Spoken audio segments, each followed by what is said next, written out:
Hello, welcome to my channel. In today's video, I'm going to teach you how to create a UML diagram in Lucidchart, step by step.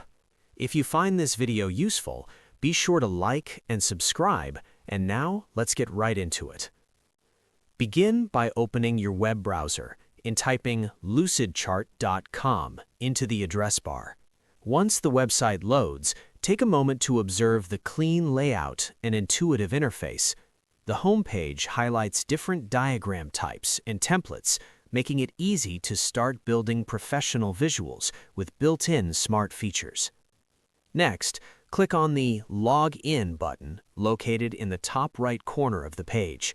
Enter your email address and password, or sign in using Google or another supported account. Logging in gives you full access to your dashboard, projects, and all available diagram tools. After signing in successfully, you will be directed to your main dashboard. This area shows your recent documents and saved diagrams. From here, click on New to create a fresh document, or open an existing file if you want to edit a previous project.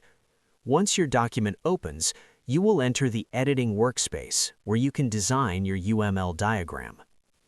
Now, focus on the Shapes panel located in the left sidebar. Click on Shapes to open the shape library. In the search bar, type UML to filter and display all unified modeling language elements. Select the relevant UML shape library and click Use Selected Shapes to add them to your workspace. With the UML shapes activated, simply drag and drop elements such as classes, actors, or relationships onto the canvas. Arrange and connect them properly to represent your system structure clearly. And that's how you create a UML diagram efficiently. Thanks for watching, and I'll see you in the next tutorial.